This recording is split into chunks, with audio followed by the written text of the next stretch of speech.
You are now watching the Biz to Biz podcast with Alan and Justin. Yo, what's up, everybody? It's Justin live from B2B Vault, the Biz to Biz podcast, sponsored by Nationwide Payment Systems, hosted by this guy, the Nostradamus of payment processing himself, Alan Kopelman. What's up, bro? Well, my prediction was correct that I made on the podcast the other day. Yeah, and Trump cheated. So Okay. There you go. All right, well, they can go out and file some lawsuits and do whatever. Yeah.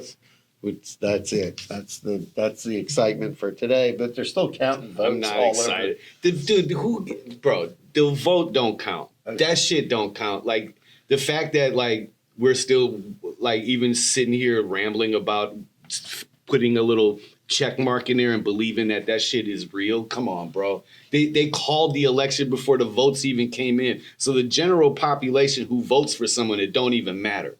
So like whatever. The whole election process, democracy, all this shit is just trash. I don't even care. Burn it down to the ground, man. Burn Babylon down to the ground. Listen, it's like Mr. Wonderful said when they interviewed him. It's like, doesn't matter who's the president. You got to wake up the next day and deal with it. And if you're a business person, you own a business. You know, it's difficult. It's a lot easier to say that, except when your children are black and you got to tell them that America's too damn racist for them let's to not be get into the bullshit. that whole That's a real thing to get into. Like the fact of the matter is that you have to tell your children, like myself, who are mixed race, they're like, yo, America will never, white America is never going to elect a black woman for president, and that is terrible. So America is a very racist place. Okay, well, Still, carry on. And he cheated. He cheated. All right. Well, I'm Jewish, and I deal with plenty of anti-Semitism in my life. Okay, throughout my entire life, from when I was a kid. There's one thing that I working. was told. There's something that you can't do. You can't compare your problem. I'm You're not comparing. Jewish to African American. I'm not comparing. You cannot do that. I'm not comparing. And there's an issue that but every time I bring that up, you bring up your people's plight, and it's like contradictory of getting over something. Like, but let's move forward, bro. Okay, whatever. To me, you want to talk about hate. Hate needs to end. That's it. Agreed. Okay, That's you it. can shake on that. All right. So here's a big story, one Justin's going to like.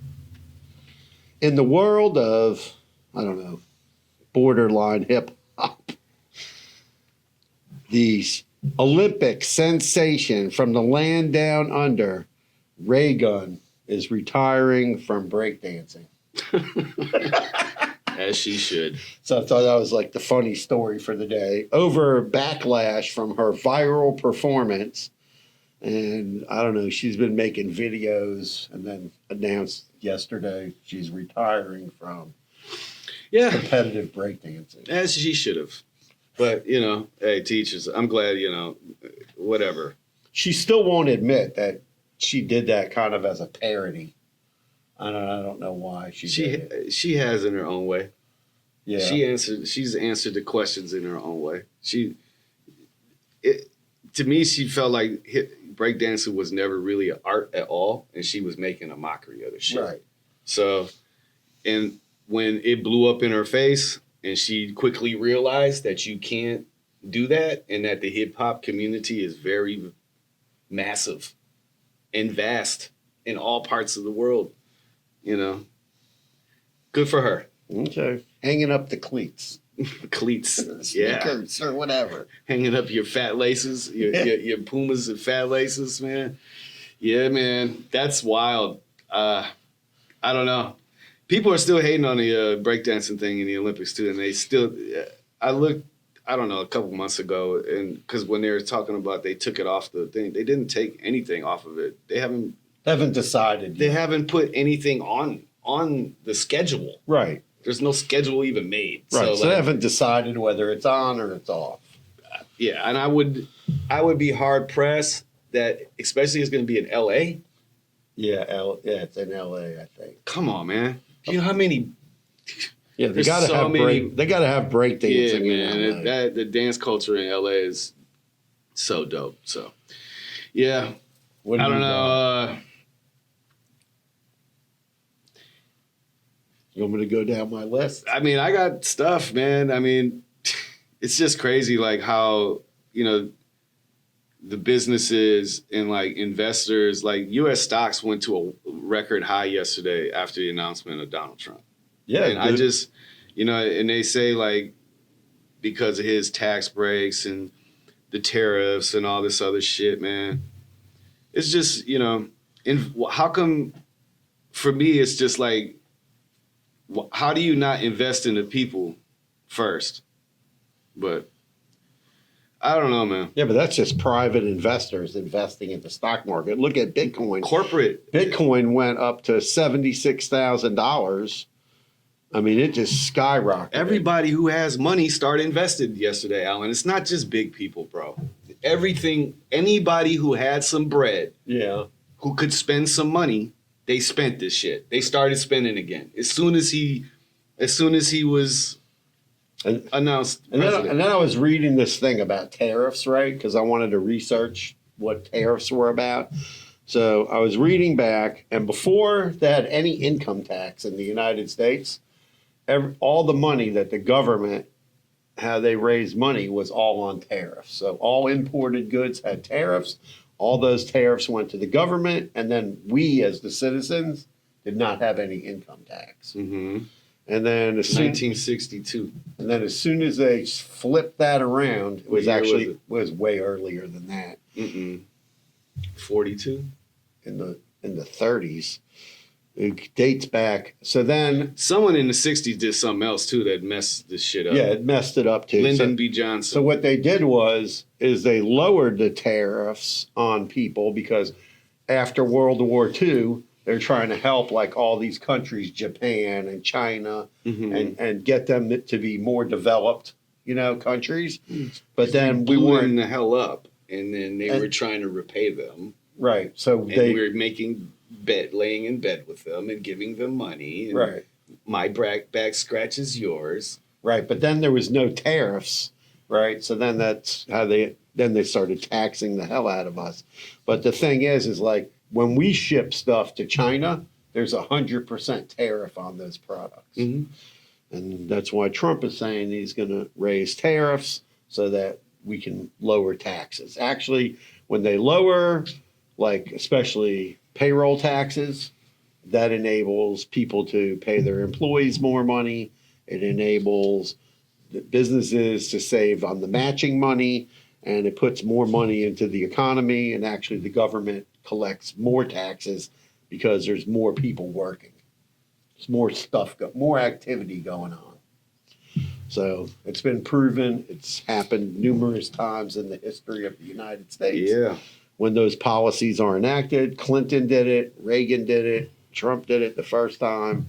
It invigorates the economy. But we'll get off of all that economic lesson on tariffs.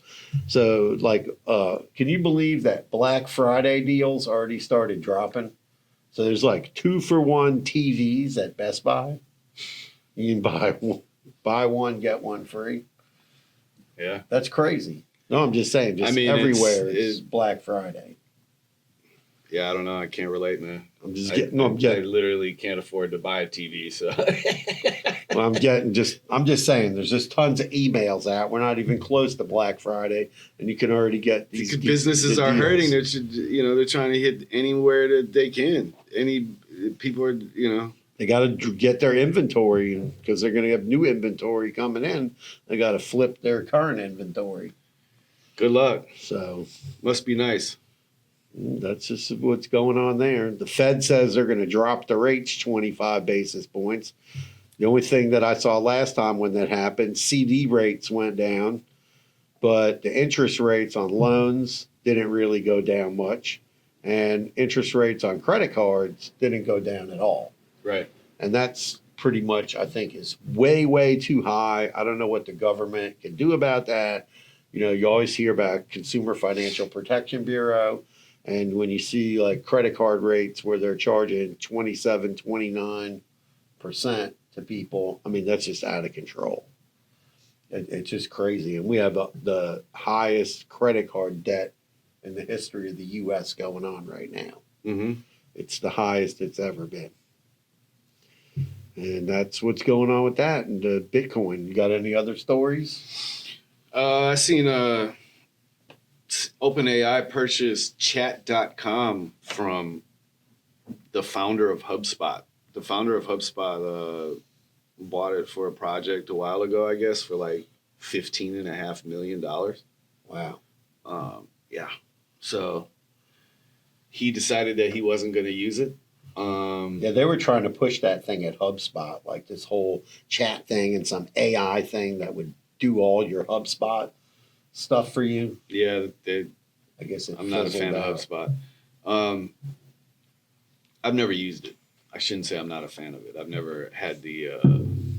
It's on the very. I've never had the expensive purpose side. to use it. I've never had the client or the person at the company has never been that large scale.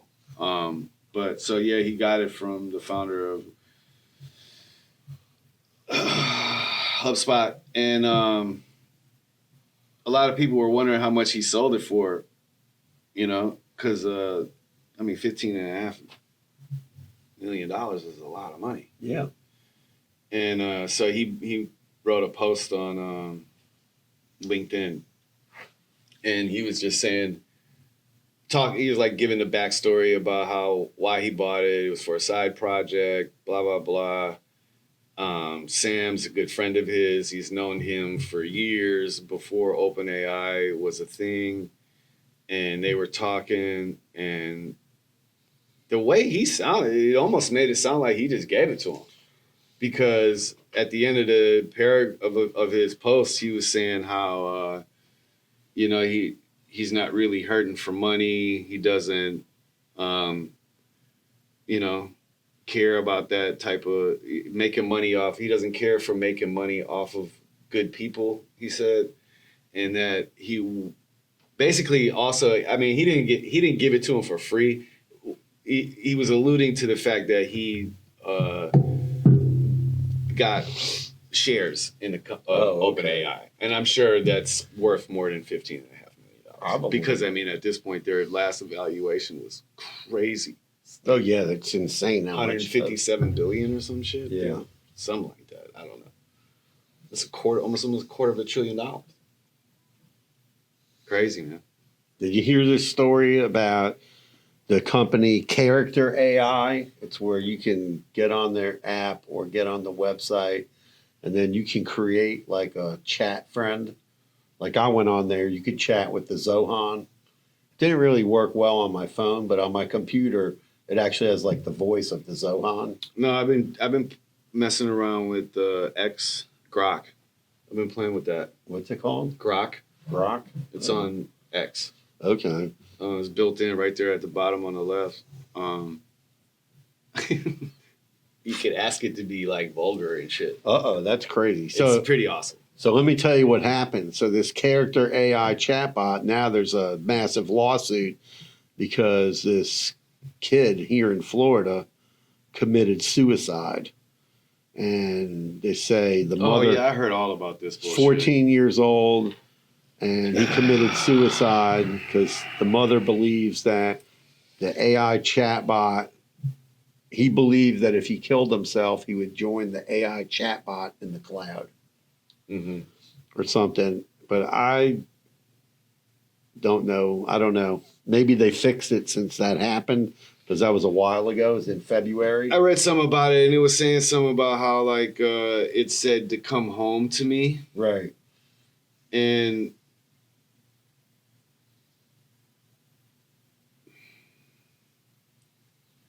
to take that to the point where it's saying kill yourself, because it didn't say kill No, it yourself. didn't. It said come home. Yeah, it to said me. come home to me, but he was also sexting with it. But and I don't know if you. But because he wasn't in the house Right. when he was doing that, Right. and that's why Listen, this shit is sad, right? Yeah, it's very terrible that he killed himself. For sure, 100%. And I think that this is just another. This shit is more so. I don't want to say it falls on the parents, right? Because, I'm a father there's stuff that was going on I had known nothing about. You know what I'm saying? And it was all on the internet and stuff like that. Glad I did find out but that's my point. I am proactive. Right. You have to be in your kids' shit all the time, 24/7, like especially that young. But also people in general, and it kind of accelerated during COVID, became very detached from personal relationships. And all of a sudden, everybody's chatting. I mean, the whole United States of America got put on house arrest. Right. So, but whether they understand that or not, like if you've never been on, like went and through the justice system and actually been to jail and prison and put on house arrest and probation, and you had to follow these guidelines. Right. That's the exact same shit that happened during the fucking lockdown. Right. So people I feel like the general population of America doesn't even understand what happened to them. And so, yeah, they do have PTSD. Yeah, My kids are messed up. Yeah. Because we couldn't go certain places and we had to follow these rules. And I am the total opposite. And for them to even see me conforming and following these rules out of fear, for a moment, I had to set myself back. Like, wait a minute here, man. I'm outside. I do not have to have a mask on. Right. This is ridiculous, right? I am going fishing with my children, right? Like I broke all the rules. Right. I went for walks. I went to the park. I did everything. Like I was not going to do that. I was doing all that. But I'm getting to what I'm trying to say is like, I think that a lot of these kids and the parents, they don't understand what that does to a person psychologically. When you're forced to do something and you have no choice. Right. You take your clothes off, you go take a shower, you do these things like boom, boom, boom, boom. And if you don't do them, there will be repercussions. Oh, yeah. People were spraying all their groceries down with Lysol packages. I mean, people were spraying their groceries. They're putting gloves on, touching the food. It's just so confusing. Anyway, like, it's just sad that, like, a lot of the youth just had to pick up and go, right? They had to hit the ground running, doors open, boom, school's back, everything's back to normal, good luck. And that was not the case because these kids were confused. They were mad, they're angry. I mean, people were losing their jobs. Our family was super strapped for money. I wasn't working. People were cooped up in their house.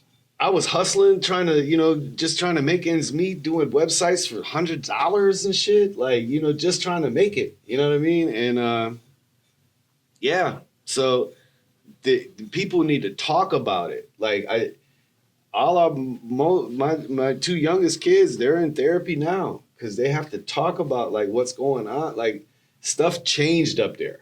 Yeah, for everyone. If especially the youth. I remember one experience I had during COVID, and it really freaked me out. So I had to go to the grocery store, right? So I get in the car, I drive up to the Publix, and they were only letting a certain amount of people in, right?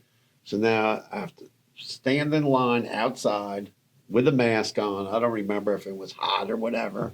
And you start to you can only see people's eyes, right? Mm-hmm. So you start seeing like people's eyes, and everybody's staying 6 feet apart from each other. So this line is like massively long, waiting like an hour to get inside the Publix, even though I got there at 7 a.m, right? I had to wait for like almost an hour. Okay. And then you have this mask on, and then you're walking, you're looking at people, and you could see like fear. Oh yeah. Like in people's eyes. And it was literally like, I closed my eyes for a minute and go, okay, you gotta just get the fuck store. Yeah. I need to get out of this place as soon as possible. So I did my groceries, right? And I got out of there. And then I had to go to the store again. And I was like, after the second time, I was like, there's no way I can do this. I was trying to do Instacart, and I couldn't do Instacart. And then one of my friends was telling me, he goes, no, what you do is at night, you do your Instacart. and you put it in there, and then you send the order at like 6 in the morning, and then the Instacart people they're letting them in the stores like an hour before they even open. So I was like, okay, start doing that. I was like, I can't go in the store anymore because it wasn't the fact that I was in the store with a mask on, right? It was the fact that I was looking at these people and they were like looking at everybody like, oh, that person's going to cut a foot or cough, and then they're going to lose their mind, right? Or someone's mask is going to fall down. I mean, when people would cough during COVID and you were outside, bro, that shit would make the whole, like, it would be like the lights on in Roaches. I remember sitting there one time and I had like a sneeze attack, right? You're making me laugh because I had that. I just literally had a sneeze attack in the middle of I don't know, something got in my nose. Whatever. I mean, I was walking Rocky one time. And I went, when I sneeze, the whole office, it's like, like the walls shake. I hear you in my office. The walls shake, man. And so like the person, they were like, I can't believe you did that. And I was like, what the hell was I supposed to do, man? I had a mask on. Right. And of course I'm sneezing like this. Because I'm not a savage. Right. My grandmother would slap the shit out of me in the back of the head if I would just be like, and just sneezing all over the place. Right. I was raised properly. You cough in your arm, you sneeze in your hands, you go and wash your hands, you have a hanky.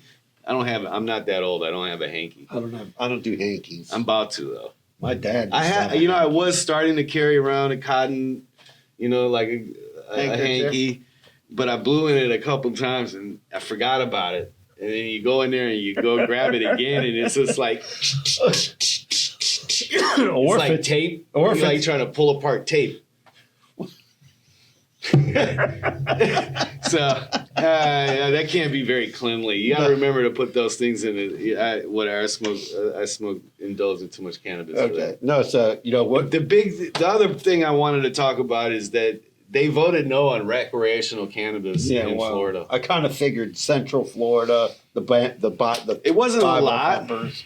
I mean, it was a thin margin. 3%. They needed 3% more people, right? But at the end of the day, I think they were trying to scare. Good one. They were trying to scare people on TV because they were saying, "Oh, you're going to be able to smoke in a restaurant. You're going to be able to smoke at work." And so when you're outside and you're eating your meal, you want to smell a cigarette? Like, come on, bro. Well, I don't want to smell people smoking weed when I'm outside. I don't care. At a restaurant. But my point is this: it's okay to smoke cigs. No, it is. Right now, you could go outside and eat at a restaurant, and you're bullshit, bro. I was just in Miami, man. Come on, man. Like, I was just there, Most places do not allow smoking inside or outside. It's not inside. It's outside. What are you talking about, inside or outside? Most places, I go places outside.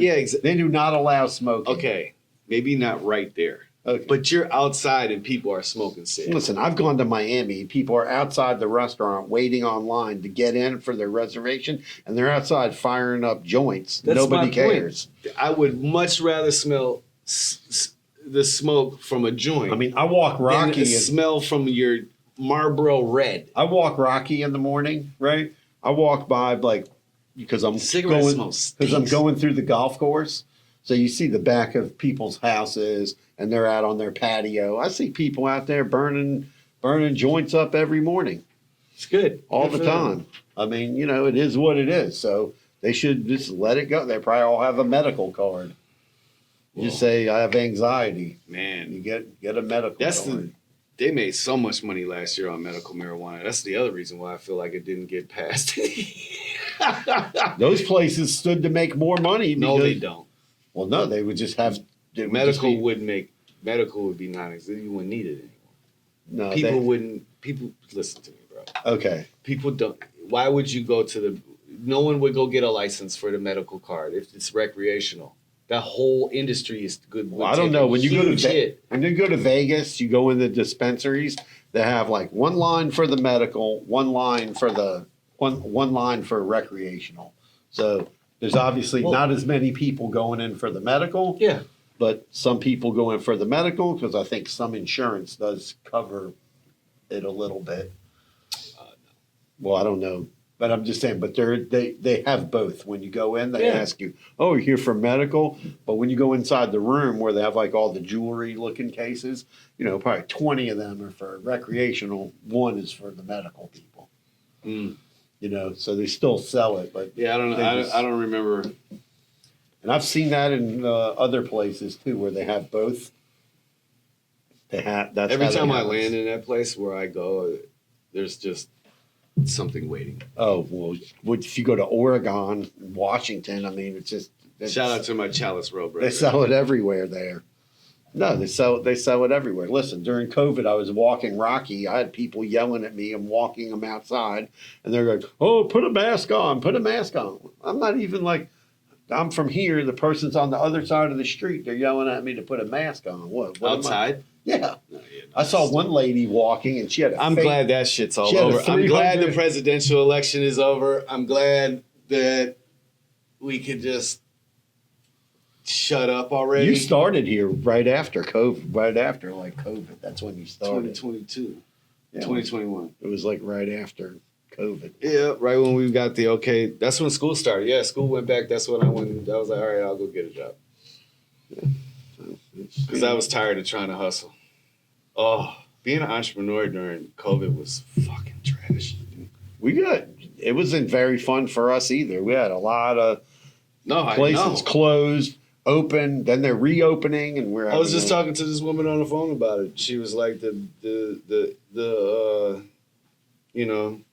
how did you do during COVID with the digital shit? And I was like, that 1 month I made 10,000 and the next month I made 0. So like, I couldn't, that feast or famine, my kids were too old for that shit. And I had to go work and get a job. So hence me being at Nationwide Payment Systems. And we birthed the podcast.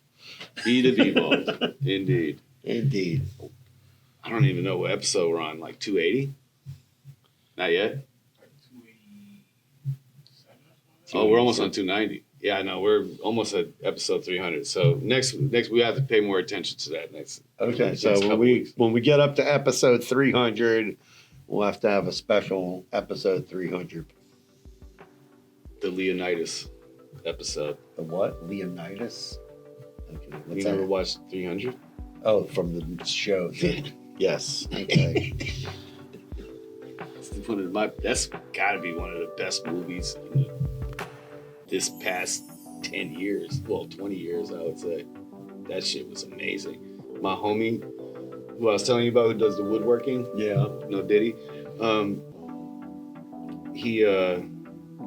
We had a copy. He knew a guy who worked in Hollywood. Right. And he sent us back the unedited, like it was some super like high level shit that we were watching. Right. And it was before it came to the movie theaters. Oh, okay. Like, bro, and his TV was the size of this room. Anyway, man, shout out to Kurt. Love you, bro. Talk to you soon. Still waiting on your other guy to call me, man.